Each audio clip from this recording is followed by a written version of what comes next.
God's prepared us what is prepared for us, but we're not going to reach that without some disruption. The disruption is going to be friction or resistance in front of us. Oftentimes our reward, the outcome we desire, is on the opposite side of that resistance. We just have to have the faith to get through that resistance. We translate it as hope, but really it's hopeful waiting on God. However, it's active waiting. Like, we don't just sit there and watch Netflix and, hope God and the Holy Spirit are going to show up and do the thing. Sure, God could, do it in poof, but so often it's about the process.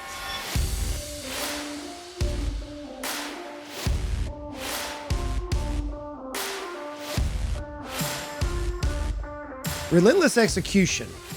It is the third pillar that we teach in the Decamillionaire Way. Relentless execution. What does that mean? Well, we talk about relentless. It means that nothing is going to stop you. Nothing's going to get in your way, or whatever gets in your way, man, you're going to go over it, under it, through it, around it, whatever it takes. You're going to knock the freaking wall down. That is what relentless means. What does execution means? It means taking action.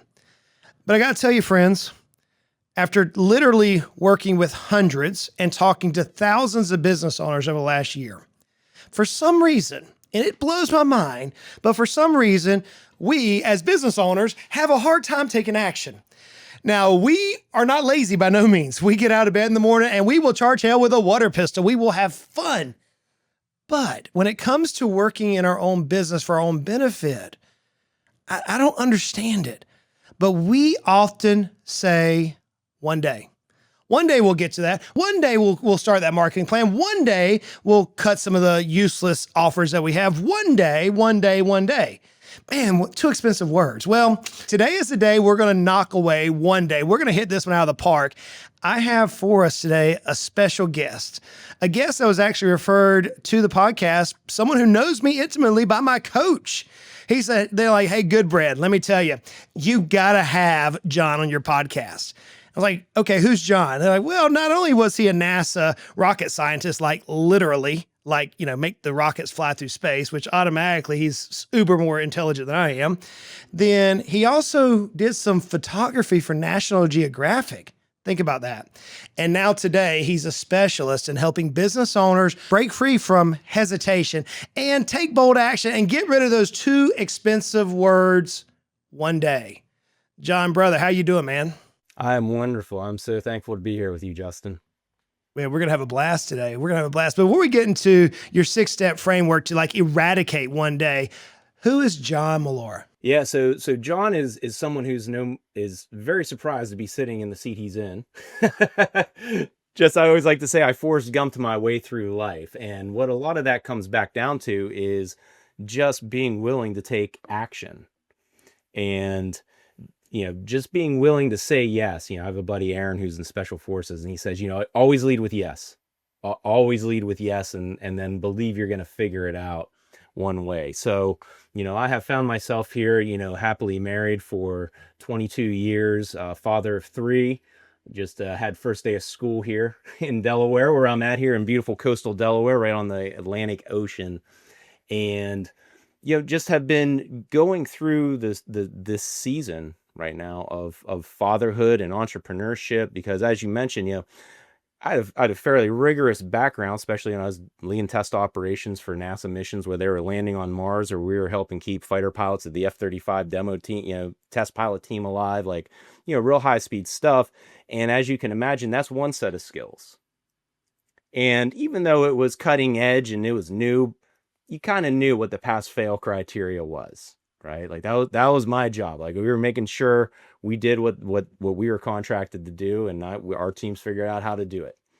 You get into fatherhood and now entrepreneurship, where I've been in that space of entrepreneurship for 8 years and fatherhood for over 17 years. And man, wouldn't it be nice to have a pass-fail criteria that you could gauge yourself by? I tell my children, John, I'm sure you say this, I've got a 20, almost 1-year-old daughter, an 18-year-old son, a 14-year-old son. And I'm like, man, I wish I would have got an actual operating manual for you, just for you personally.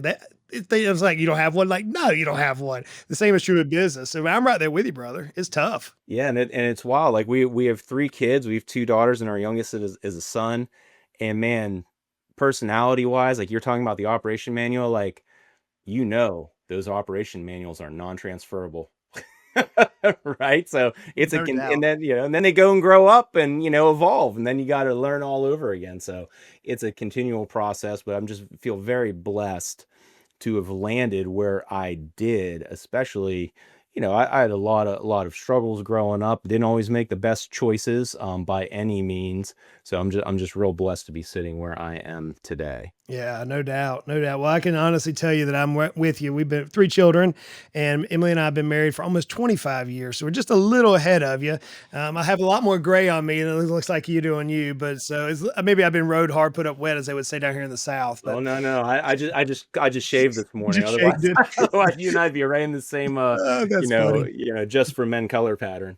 There we go. There we go. I'm right there, man. I'm right there. Well, when we talk about business owners, you and I were talking about before the show, kind of before we kicked it off, about this action mentality. As you just said, one of your Navy SEAL friends says, "Yes, let's get it done." This idea of like one day we'll get to it. That's not who our audience is. They're not here saying, "Hey, one day," until it's something that's difficult or it's something that we don't want to do. So many business owners will do hard work. We don't want to do the difficult work. We don't want to do the work that's really at the $10,000 an hour level until we get somebody like a coach like yourself who can come alongside us and encourage us. But as I was looking at your information, looking at your website, by the way, friends, you got to check out John's website. We'll put the link in the show notes. It is a rocking website. But I was looking at your website, dude. I noticed that you've got this 6-point framework that you work your clients through as an actions-based coach, as a coach to help them facilitate movement. Let's walk through those 6 actions or those 6 steps of your framework today. And hopefully when we get done with this, friends, as John unpacks his wisdom, grab a pen, pull the car off side of the road, listen to one of the expert here who's done, think about it, mission control to Mars. Like, I can't even find Mars in a telescope. I'm just being honest here. I can find a deer in a scope, not Mars. Just being honest here. Hopefully in about 6 weeks, friends, it'll be an elk in the scope and we'll have elk steaks that night, but I digress. So John, as we dive into your particular 6-point framework, what is the first step that business owners need to know to get past this one day to day one? Absolutely. And the first thing we need to get a handle on, and I'm going to drop a definition that is a little bit different than most people talk about. And that first checkpoint is confidence. And a lot of people, there can be a negative connotation when you hear confidence in our modern vernacular. And the reason why confidence sometimes gets a bad rap is because it is misinterpreted as arrogance. Arrogance is about, being very boastful. Show, everything's all about you, and you use your status, whether it's in community, even physical stature, to, lodge yourself over other people. Whereas true confidence is trust in your ability. And the reason why this is the first checkpoint of confidence, we come out of the gate swinging, brother, is because everything hinges on that. And confidence, a lot of people are like, well, how do I get confidence? What do I do? Do I need to win awards? Do I need to, hit a certain amount of income? And I'm like, those are byproducts. What real confidence comes from is our ability to maintain integrity with ourselves.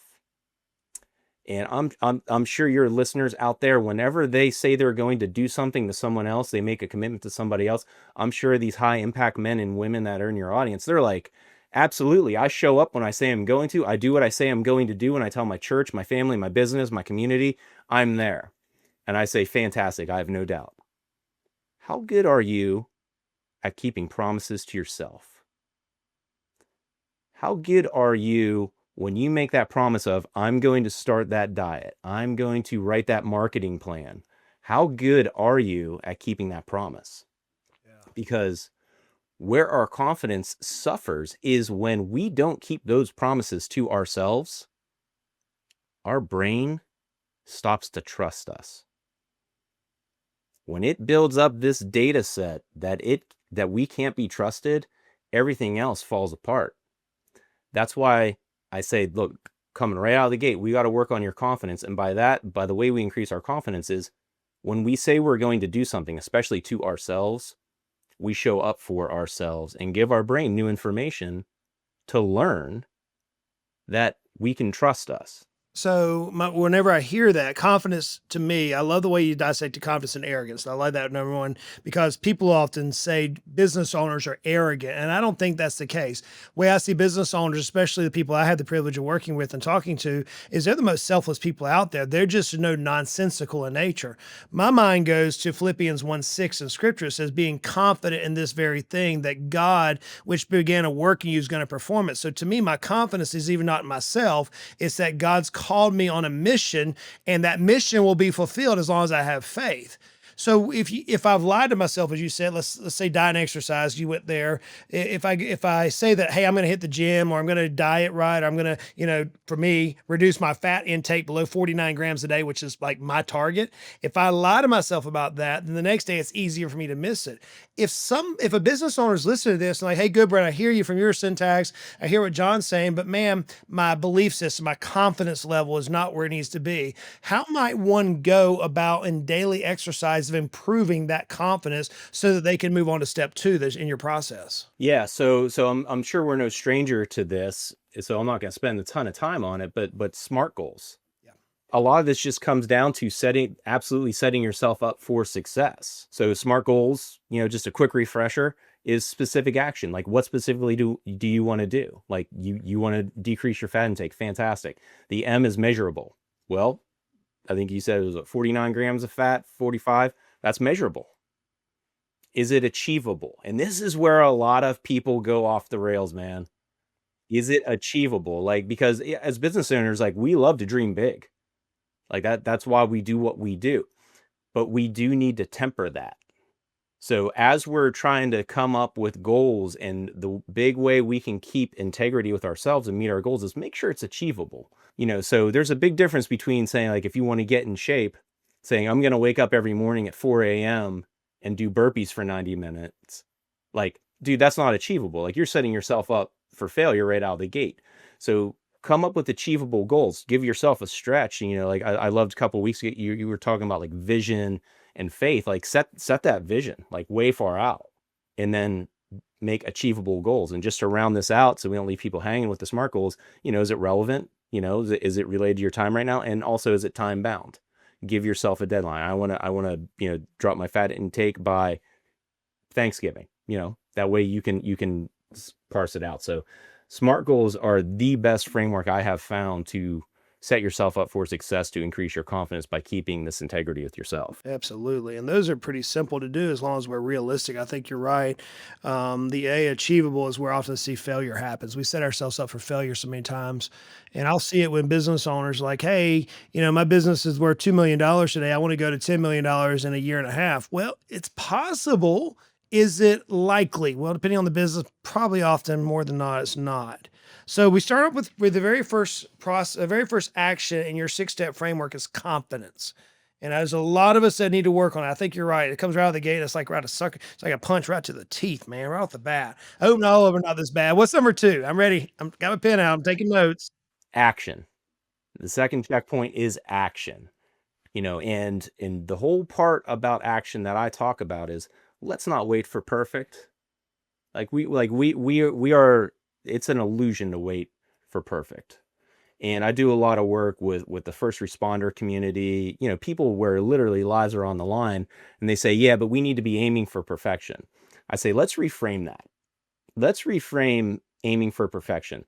Let's instead aim for excellence. So what gets people stuck in not taking action is they want to tweak it and make it a little bit better. Just tweak it a little bit more, maybe get a little bit more input, maybe do this, do that. It's like, hang on a second. Are we really just having what I call brave delays? A brave delay is something that the outside world seems like you're doing the right thing. I know you talk a lot about folks that like need to get that additional certification or that additional degree or that additional course or whatever it is.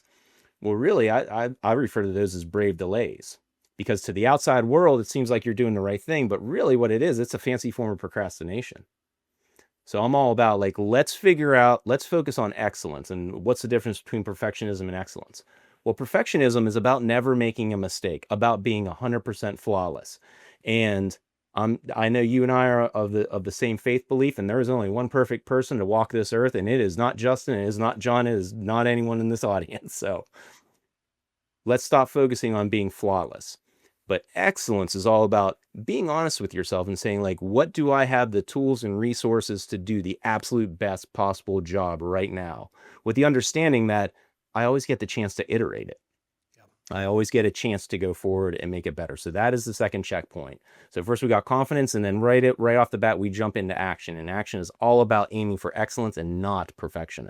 It's intriguing to me, and you didn't know this, and I didn't tell you before the show that we just released an episode of two business owners. Both have the same age, same industry, same revenue, and it boils down to where one has a $10.7 million valuation, if my mind's right. One was a $6.3 million valuation. Everything being equal. And the difference between the two of those was one statement. The one statement came down to the person who had the lower valuation said everything has to be perfect. That was his flaw. The other one said it has to be 80%. If I can get to 80%, then I can release. In other words, he wasn't seeking perfection. I love your word excellence. I love that word excellence. I don't think I've ever heard that in the context versus perfectionism. So that podcast, friends, just illustrate exactly what John's referring to here. So excellence is the key. All right. I've got action, confidence and action. And then what is our third point in your framework? All right. So once we get into action, once we get that proverbial train, ka-chunk, ka-chunk, ka-chunk coming out of the station, and we get ourselves moving, now the important part is maintaining that momentum. Okay. And momentum is, probably one of the least sexy steps in this framework, but it is the one that really matters because it is what will help you stop overthinking. I mean, overthinking just will trip us up. It's along the same vein of perfectionism. I would say like perfectionism, procrastination, and overthinking, they all have the same root, which that root of overthinking, perfectionism, and procrastination, it's fear. It's fear. So that is why it gets so frustrating for us whenever we find ourselves, getting mired in overthinking or perfectionism, procrastination about the things that are the most important to us. Yeah, I see a lot of business owners that, confidence, they have confidence, often misguided, but they have confidence and they take action. In fact, many times we're ready, fire, aim. Right. We don't slow down enough to make it some dedication or some due diligence beforehand. But then when I see into the momentum, that to me is like you said, it's not the sexy. To me, that's where I see, maybe I'm wrong, but I see more wheels fall off the chart. A lot of people get motivated at a Hoorah Rah conference or Hoorah Rah podcast. They'll go out and take action and then it sizzles out like a firecracker, just boom, pops and it's done. So what is the trick? What is the guide? What is the framework? What's the mechanism? I don't know what term you would use in your syntax, but how do you educate or coach an individual to keep that momentum going once they have it with the forward progression moving forward? Right. And the reason why I say this is probably the least sexy step is because it is all about those repeatable, tiny, small steps along the way. And the reason why it's so important to take tiny steps is because it goes back to that when I shared the SMART goals with the achievable part. Like, let's take these small steps just to keep moving because those are doable. Well, the downside to that is we don't feel like we're getting anywhere when we're taking small steps because a lot of times our frame of view is, yesterday, today, and tomorrow. But, it's just like James Clear talks about, Atomic Habits, like when you extrapolate out that 1% a day better, I forget what it is. It's like 37 times increase. So like if you start the year walking a half mile a day and you just increase your steps by 1% every day, I did the math one time because I'm a nerd. I even created a chart in Excel. I think it came out to, I think if you started on January 1 at a half mile and increase your steps by 1% every day, brother, by New Year's Eve, you're walking over 18 miles. Like, but, by this point in the year, like by that same model, I forget, I think you're only walking like 5-6 miles a day. So you're not feeling like you're increasing at all. Yeah, it's almost like the old adage that financial advisors use, which is the penny doubled every day for 30 days is $10 million, right? It's because of the exponential growth. I heard my mind just went blank. David Meltzer, David and I, we were on podcast together not too long ago, and he made this statement. He said, you know, if I he was talking about diet and exercise, and he said if I eat well today and I follow my diet, the diet my dietitian gives me, if I follow it day one, I'm 1x. Day two, I do it right, I'm 2x. Day three, I'm at 3x. Day four, I'm at 4x. And all of a sudden, I want to go out and eat pizza, drink beer, and all that fun stuff. Well, I'm all the way back to that 1x because day five, I crashed it all back. And that's where I often see, I think you're right, momentum and these daily small steps, we get bored. Especially business owners, because we like to chase the shiny object. We don't put our blinders on. We come up with new ideas because we don't get instant gratification or instant results. But yet, it's so simple, mundane things that happen not even over weeks or months, sometimes over years. I was watching Dan Martell. He's a person I allow speaking in my life, and he just broke over 1 million followers. And he said, I have been posting multiple times a day for 10 years, and I just broke over 1 million. And you think about that, we see somebody who's reached that level of influence or that level of status, and we forget that that is 10 years, multiple times a day grinding to achieve what most of us, especially in the generation maybe just a little bit younger than us, would say, hey, we can do it in 3 or 4 months. It's just not realistic. So does that go back to this momentum is the reason why it often dies? Is we don't set realistic long-term goals in play? Yeah, yeah. I mean, we need to have that vision where we want to go, and then take the steps to the next thing. And I know you talk a lot about faith, so whenever I'm talking about this with people, whether or not they have a faith background or not, I talk about the word kavah. We translate it as hope, but really it's hopeful waiting on God. However, it's active waiting. Yep. Like, we don't just sit there and watch Netflix and hope God and the Holy Spirit are going to show up and do the thing. Sure, God could do it in poof, but so often it's about the process.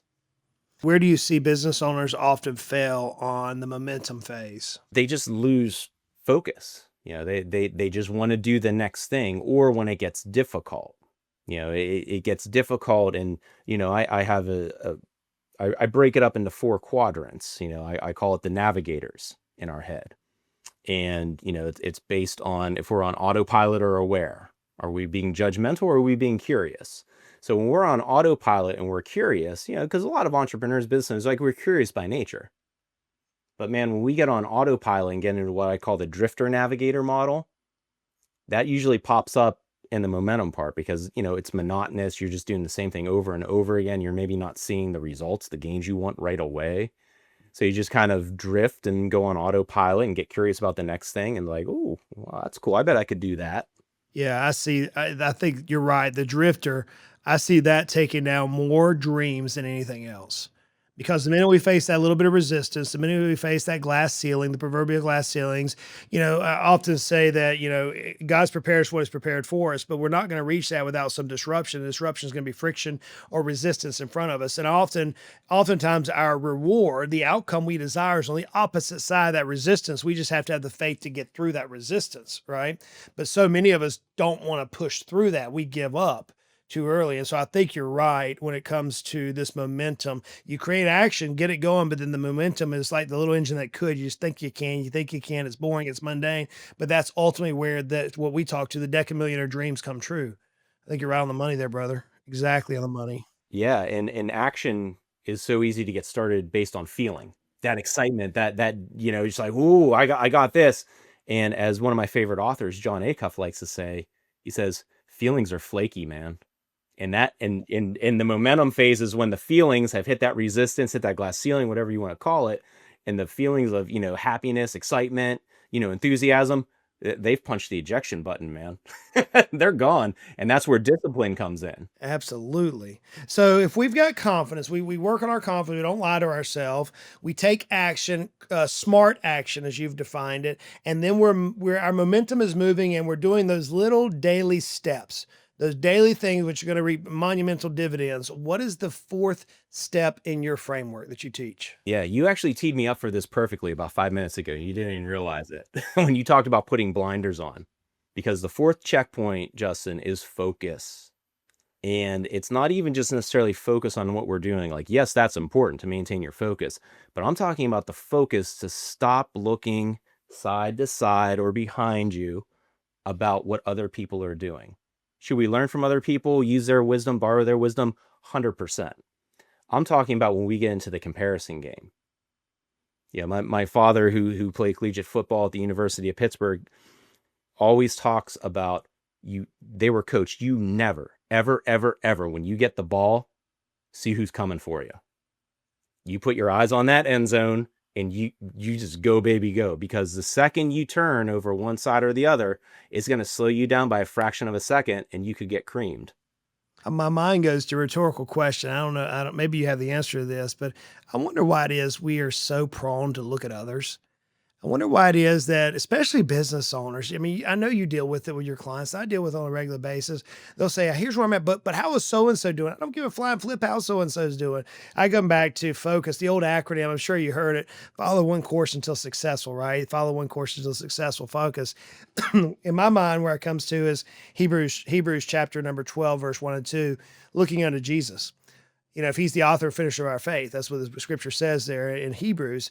Ultimately, we're looking on the calling God has for us in our life. Mr. Business owner, look at that destination and don't take your eyes off of it. But so many times, dude, I want to go squirrel. I want to look out here and see what's in the trees, right? That's right. That's right. And I have an answer for you. And a lot of this ties back into this, even back to, the reason for confidence and like the reason for overthinking, perfectionism, procrastination. Like I talked about that being the root of overthinking, perfection, and procrastination being fear. And it ties into what you just said. I wonder why we're so prone to wonder, like, oh, I wonder what they're doing, wonder what they're doing. Well, it's because we're designed as social creatures. It is baked into the survival part of our brain, that primal part of our brain that nobody has to teach an infant to know that it needs other people to survive. Now, as adults, can we survive on our own? Yeah, we can survive, but we can't thrive. So it is baked into our DNA to want to know what the tribe, the group, the clan, the club, the town, the village is doing, because one of our biggest fears as humans is being ostracized and abandoned. Because in the not too distant past, before modern times, if you were kicked out of the tribe, the group, the clan, the club, the village, the kingdom, and you were just out there alone in the wilderness, well, the chances were pretty high that you were going to become dinner for something with fur and some mighty big teeth. So we associate other people and what are they doing? How can I assimilate into them a little bit more so I can have this protection of the tribe? I'm intrigued because I'm actually studying and writing our new book's coming out early next year, and I was doing some research for it and looking at what made successful business owners successful.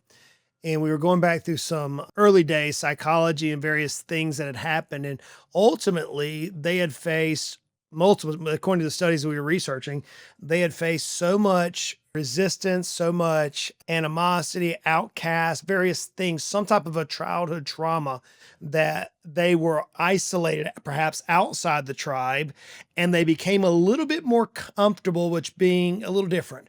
Being the guy who walks up to the door, says pull and pushing on it, right? I know for me personally, I was homeschooled back whenever homeschooling didn't exist. I mean, I can remember the kids coming up to me after school and they would say, "Dude, your parents are so poor you can't ride the bus to school." And I'm like, "It's a free bus." They're like, "You're so poor you can't do that." So you end up getting used to this. Or I know other business owners who are super successful. They had perhaps a dad or mom wasn't there. Maybe it was some type of a childhood trauma, heaven forbid, but they ended up finding themselves in this own inner peace to where, yes, they wanted the influence of others, but ultimately that tribe did not impact them perhaps as much as the mass populace would be impacted.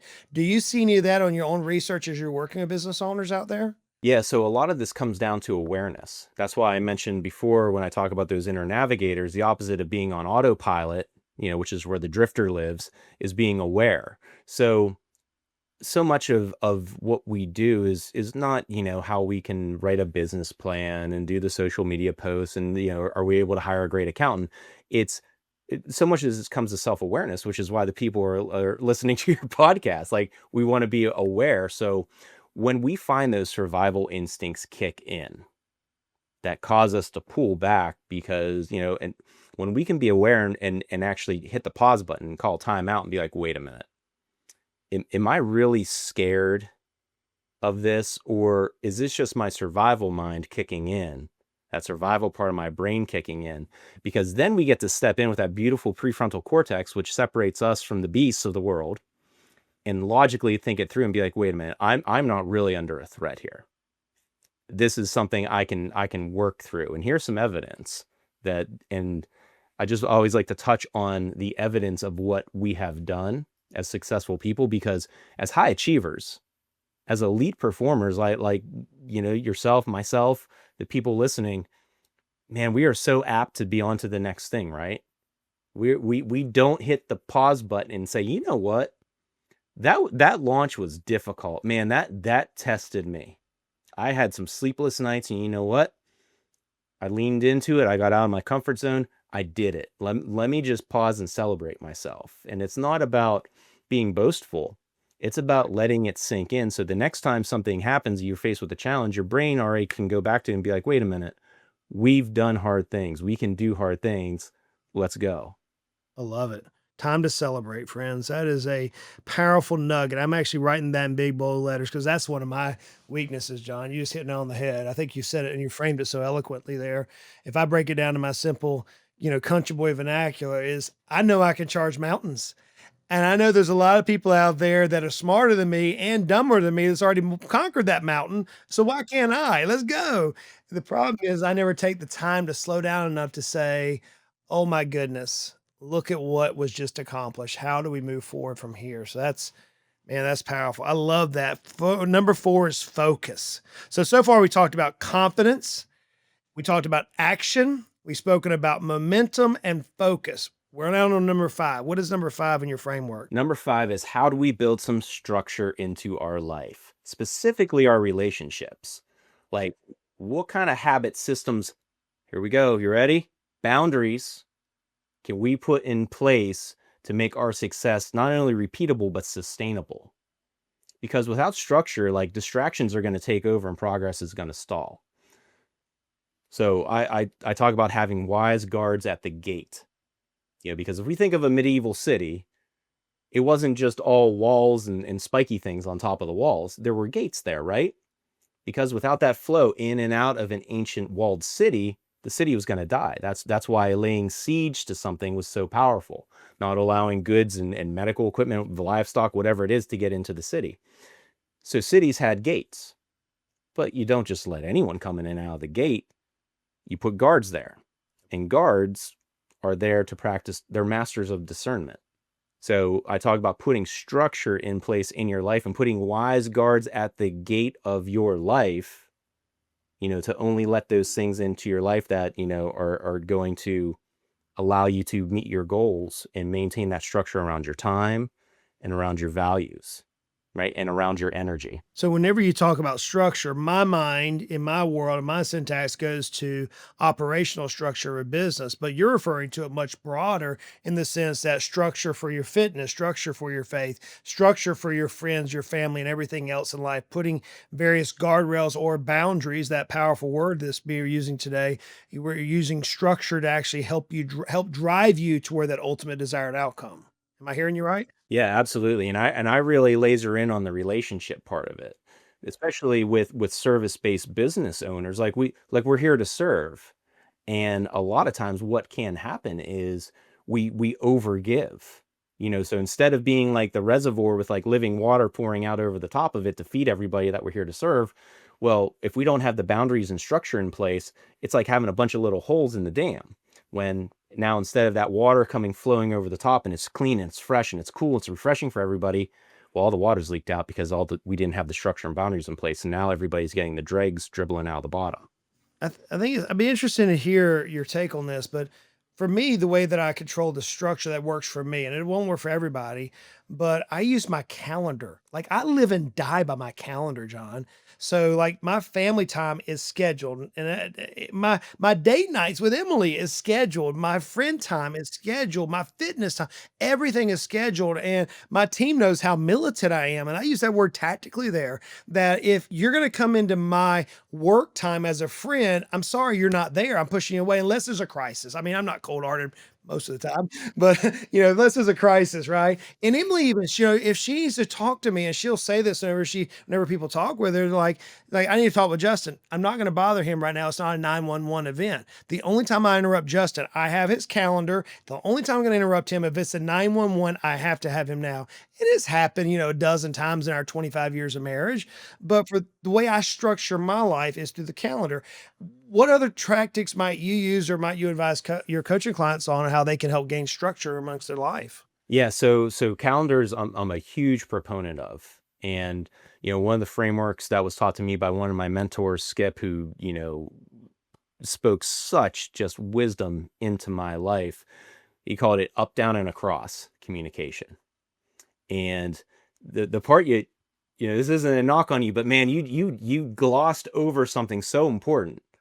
You said everybody, like your wife knows not to bother you, unless it's a 911 event. What you glossed over was the fact that you communicated that boundary to her. You communicated that. So the up, down, and across framework that I talk about that was taught to me by my mentor, Skip, who had a special forces background, was you communicate up, to the leadership team above you, what's going on, obviously to the detail level appropriate.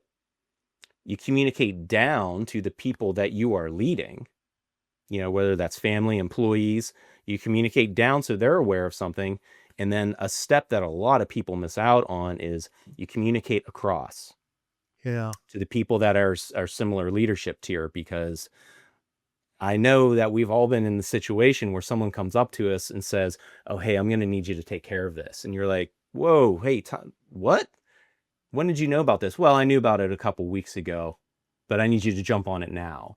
So having that communication, that first step in place, up, down, and across communication framework is huge, which you do. Your wife Emily knows not to bother you. It's only because of many sleepless nights. I'm telling you, I'm not that smart, John. I'm not. Yeah. People give me more credit than I'm worth. I've got 37 years of getting beat up for doing things the wrong way. I wish I had But you known up, learned. down, and across. Yep, up, down, and across. Lord, I wish I had all that. That would have made so many more nights of mine with Emily and my children so much more pleasant back in the day. Amen. Me too, man. Me too. Oh man, I didn't that's say I awesome. implemented it all the time. It took a while for it to sink in the old skull box. There we go. Well, so if assuming that we get through structured life, we have confidence, we're taking action, we're moving, we're focused, which is powerful focus, and now we have a structured life. What is the next step? Yeah, so the sixth and final checkpoint, and I know this is going to resonate with your audience, is legacy. It's that lasting impact that we want to leave. But I come at it a little bit different way. I have the four foundations that I help people develop their legacy on, which is the provision and purpose, the vitality and resistance, the connection and covenant, and then the identity and integrity. Those are the foundations. And I step them through those frameworks because that's a big question. Like, what kind of legacy do you want to leave? So I give them a framework with questions to figure that out. And I call it the future you. What are the actions you can take today that's going to honor the future you? Now, you got to sit down and put a little work in and figure out who you want to be. Like, what do you want your life to look like? Because so often we ask the question when it's time to do something, do I want to do this or don't I? Like, that's a very natural question, right? Like, do I want to do this or don't I? And that's the wrong question. Sorry, friends. But I'm going to teach you a better question to ask. Instead of asking, do I want to do this or don't I? Because some days you're not going to want to do the hard thing, are you? Some days you're going to want to lay in your sweatpants, and listen to sad songs, and that's okay. So if we only ask the question, do I want to do this or don't I, that might not serve the future you. That's going to build this legacy by the actions you take today. So here's the question I want everybody to write down that you need to ask when it comes time to make a decision. Do I want to make a decision right now that's going to keep me stuck where I'm at? Or do I want to make a decision right now that is going to honor this future version of myself that I want to be? Do I want to make a decision right now that's going to keep me stuck where I'm at? And as high performers, we don't want to say yes, right? We don't want to stay stuck where we're at. But that question forces you to own the fact that if you make this decision, you are going to stay stuck where you are at, unless you make the decision that's going to serve this future you that this legacy framework helps you define. I want you to ask that question one more time, just so I can hear it one more time. Yeah. So whenever the time comes to make a decision, we don't ask, do I want to do this or not? What we ask is, we ask ourselves a better question, as one of my mentors, Tim Hahn, used to tell me. We ask a question of, do I want to stay stuck where I'm at? Or do I want to make a decision right now that is going to honor this future version of myself? That is so powerful. I'm seeing that question applicable across multiple facets of my life right now, John, as you're speaking. And, I think I'm a big dreamer in the sense that I push myself further than anybody might imagine. Mm-hmm. And I'm also put a lot of pressure on myself. I'm being real and authentic here I love in it. my person. So I put a lot of pressure on myself, but I often put pressure on my immediate abilities or my immediate outcome. And as I'm thinking about this season of life that I'm in now, Emily and I, we've talked a lot about this. So I could go back and build another $8 million plus $10 million, $20 million business. I could do that tomorrow, but we've got this little period of time where our kids are at home. We sold our business intentionally so we could be with our kids. And it all comes back to legacy. I view myself of what would my kids say around my deathbed or whenever I'm gone? What would they teach their kids or their grandkids say? And so this word of honoring my future self is very apropos, very cutting to me right now as I'm wrestling. Not in a bad way. I think of wrestling is a good way. The way I'm framing it, it's a good way because we're wrestling to be better tomorrow than we are today. We're wrestling against our running our own race against our better version of ourselves tomorrow. So I think that the legacy component, I've never dug in at that level of what you just pushed us on. That's pretty powerful. I guess where my question comes in then, as I look through these 6 things, we've got confidence, action, momentum, focus, structure, and legacy. Is there one that is more difficult than others, or is it based on the seasonality of the business owner, the experience of the business owner, or the time in the seat? Because I can see like a person who's been a business owner 30 plus years like me, I'm thinking of structure and legacy much more now than I'm thinking about confidence. But I also know some people just getting started, they're literally thinking about confidence and action much more than legacy. So is there one that we wrestle with, or is it just where we're at in this journey of our race that we're going to wrestle with? That's a fantastic question. And I think it's going to be dependent on the season of where you're at in your race. There might be times where you're just ready, you're gung ho, you've had the vision, you have the faith, and you have you have some successes to lean back on, so it's easy to keep the momentum going. Maybe like this is your first venture into something, so you're not feeling, you're like, oh man, I don't know if I even want to get off the dime and try to do this. What if I fail? All this, I started out talking about imposter syndrome in my career when I started doing keynote speaking. So it depends where people are at in their season. And as we grow and evolve and level up through our journey, well, the challenges are going to change. The biggest thing that I want people to take away to figure out where they're at with this is the importance of having that inner navigator voice of being aware and being curious. That's what I like to call the seeker navigator. That's where we want to be directing ourselves back to. We want to start being the seeker, because regardless of where we're at in our journey or how it evolves and how, what space we find ourselves floating in between needing more momentum, action, confidence, legacy, or structure, we're not going to know what we need unless we practice that awareness and then end up getting curious. I've heard 3 navigators, and unless I missed one, I think you said there's 4. I heard there's one called the drifter. You mentioned one called the critic slightly, and then you mentioned a seeker. But I think you said there were 4 navigators, unless I misunderstood. Is there 4? There is, and they didn't pop up in this conversation. But I'm so glad you asked. And the 4th navigator is the blamer. Oh, wow. Okay. Yeah, this is when we're on drifter. autopilot. Remind me just for the audience sake. We've got the drifter. Yeah. What was the drifter's tell? Yeah, the drifter was curious. but on autopilot. Wasn't really aware of what it was going. It was just kind of floating through life, like, hey, what's up, guys? Oh, shiny thing. And then we have the blamer, I think you said The just now, blamer Ted? is when you're on autopilot, like Yeah. you're not aware of what's going on. But the thing with the blamer is they're on autopilot, and instead of being curious like the drifter, they're judgmental. Yeah. Okay. And the blamer is the world is happening to me. Yes, victim Yep. mentality. Yep, exactly. Okay, And then so when then we're we go from judgmental, the drifter to the blamer. Then I'm assuming critic is next, just based on logic. So yep, the critic is the one who's overanalyzing, I'm assuming. the thing with the critic is that negative voice that says you can't do this. Who are you to do this? You're not smart enough. People like us don't do things like that. The thing about the critic who's judgmental and aware is the critic is actually coming from a place of love. The critic is trying to protect us. I talked about that survival mind that we have.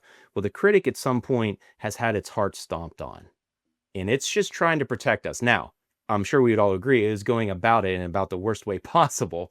So that's why the way to interrupt the critic is just say, hey, thank you very much for what you're telling me and beating me up on here. But what would I say to a friend if a friend were going through this? A friend that I know was really putting in the work and trying, and they're struggling and maybe tripped up. You're not going to say, hey, way to go, idiot. You screwed that up. Like, we're not going to say that. We're going to say to our friend, like, hey, buddy, I know it's dark right now. Look at what you've done. You got a plan. Like, let's get yourself up. I'm going to give you a shoulder to lean on, and let's keep going. So that's the best way to get out of the critic mindset is ask yourself, what would I tell a friend if they were walking through this right now? Yeah. And then you said the seeker just now, and the seeker is ultimately where we want to drive it ourselves to. Yep. Yeah. Absolutely. What's interesting about this 4 personalities, or this 4 different navigators, I think is the term you use, is I can hear them internal and external, all 4 of them. And I've worked so hard in my last probably 15 years on my external influences, right? The influences of them now actually are the opposite. They're not the negative critic. They're the critic who's speaking life in me. They're not the blamer with the victim mentality. I'm actually even listening to the words in a different way than I've ever listened to myself before. And now I'm having people speaking to me more intently than ever before, John. And now I'm talking about the seeker. Like I said, I see some big things, but oftentimes I feel like my vision is so far greater than what I can accomplish on my own accord, which I think I may just be there. I think it's where faith kicks in, and ultimately God's called us to do something. We got to have a little faith in what God's going to do with our life. So this is powerful stuff, brother. I can't wait to read your book. You said you got a book coming out before too long? I did not, but you're not the first person to say that to me. All right. Well, I mean, I happen to know a good coach who can help you with a book. I'm sure you do as well. But I'm sure you've got a book coming out before too long that's going to be powerful and worth reading. So we just went through 6 different steps on how to move from one day to day 1. And friends, just as a recap, John went over confidence. Man, how many of us have confidence? We do. Then we take action, but oftentimes it's half-cocked. So we take action, but what are we taking the right action? Then, where I see so many people get stuck at millionaire level, I'm just being candid with you, versus decamillionaire level is momentum. It's those daily habits, those 1%, 1.5%, 0.5% incremental movements on a day-by-day basis. We often get focused, yes, but we forget those daily habits. But then where I see businesses fall down is we don't structure life around us. We work ad hoc. We have to be in control as business owners, and it ends up hurting us to our own detriment. And I don't know why, John, but there's a certain point in our life, maybe it's with a brush of death, maybe it's as we get older and we start counting our days different, legacy seems to change dramatically. And it's as if like in the snap of a finger, somebody will go from never thinking about their future in terms of the words of legacy or heritage or dynasty or things of that nature to all of a sudden it's there. And it's like, wow. I am getting older. I've got gray on my face now. Yeah, right. My mom yesterday, she said, I'm almost 70. I said, Mom, I'm almost 50. I'm like, you have a 50-year-old son. She goes, you have a 70-year-old mother. So, I mean, just like yesterday, we were being goofy and playing. We were teenagers, and now time has moved by. So, John, this is powerful stuff, brother. This is really good stuff. Where can the audience learn a little bit more about you and about the work you do and your coaching and things of that nature? Absolutely. So johnmollura.com is where you go to find all your John Mollura needs. If you go to johnmollura.com/free stuff, they can actually download my Elite Action Flight Plan, which we really talk about the 6 checkpoints and dissect them, what they are, why they matter, and what they can do about them. Friends, I'm going to challenge you. We'll put all the links in the show notes below. As you can tell, John knows this stuff. He's coaching high performance business owners to break through and take action. If you're at this point where you don't know which way to go, you're one of these individuals that says, someday I'm going to get to it. Hey, John's your guy. John's the man. So take a look at his websites. We'll have all of his link down below. John, man, it's been a pleasure to have you on the show today. I can't wait to see how many lives you impact with this wisdom, and can't wait to read the book coming out. I know it's going to be here before you know it. Hold me accountable. Thanks, my brother. I appreciate it. Thank you so much for the work you do. Absolutely. Well, friends, life is hard. It is, but life is good. Man, we are blessed beyond measure. We are. If you ever stop and just take an account of where you're at today compared to where you were yesterday or the day before, I mean, life is amazing. We got such a bright future in front of us. We just have to have a little faith. We're going to face some resistance. That's okay. Your biggest payoff's on the opposite side of that resistance you're facing right now. So, like I said, life is hard, life is good, but every day is worth it. So until next time, friends, I'll take it easy. Talk to you next time.